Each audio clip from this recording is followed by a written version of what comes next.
ஊழின் வலிமை குறித்து அடியேன் பாடிய குரல். கைகேயின் வரத்தால் ராமபிரான் காட்டிற்கு போகிறார். எப்படிப்பட்டவராக இருந்தார்? மனித பிறவி எடுத்து விட்டால் விதிக்கு கட்டுப்பட்டுதானே ஆக வேண்டும். அந்த இடத்தில் அடியேன் விதியின் வலிமையை பற்றி பாடியிருக்கிறேன். குழைகின்ற கவலையின்றி கொற்றவன் குடையும் இன்றி இழைகின்ற விதி முன் செல்ல கருமம் பின் இறங்கி ஏங்க என்பது பாடல். அதோடு விடவில்லை. கைகேயின் வரத்தால் ராமபிரான் காடு செல்ல வேண்டும் என்பதை லக்ஷ்மணன் அறிகிறான். பொங்கி எழுகிறான். அவனுக்கு ஆறுதல் கூறுகிறார் ராமபிரான்.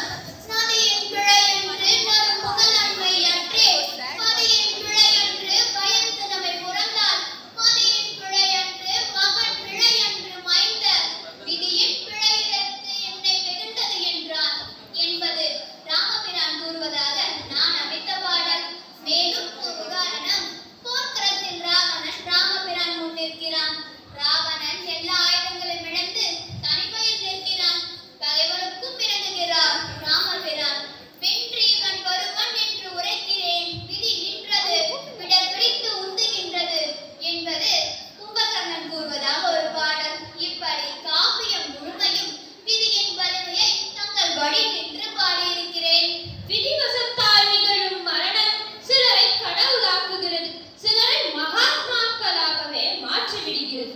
விதி ஆதிசங்கரரை 32 வயதில் முத்தமிட்டது. பாரதியை 39 வயதில் பதம் பார்த்தது. விவேகானந்தரை 40 நடப்பதற்குள் அணைத்துக் கொண்டது. இவ்வாறு ஞானிகளும் மேதைகளும் கூட இளமையிலேயே மரணிப்பது விதியின் பயனே. கம்பர் பெருமானே, ஆனால் இந்த அடியேன் தந்த பாடல் கருத்துக்களை கதை மூலமாக கற்றவரும் கல்லாதவரும் அறியும் வகையில் பாடியிருக்கும் தங்களின் அறிவு திறத்தை எவ்வாறு பாராட்டுவதென்றே தெரியவில்லை. எல்லாம் தங்கள் குரலை பின்பற்றி நடந்ததால் கிடைத்த பெயர்தான்.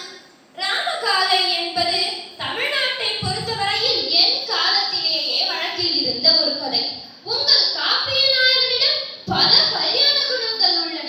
அதில் என்னை கவர்ந்த ஒரு குணம், தீமை செய்பவருக்கு திருப்பி தீமை செய்பவர் சாதாரண மனிதர், தீமை செய்பவரை மன்னித்து விடுபவர் உயர்ந்த மனிதர், தீமை செய்பவருக்கு திருப்பி நன்மையை செய்பவரே மகத்தான மனிதர். வள்ளுவ பெருந்தகையே, தாங்கள் இது பற்றி 2 குறள்களில் கூறியிருக்கிறீர்கள் அல்லவா?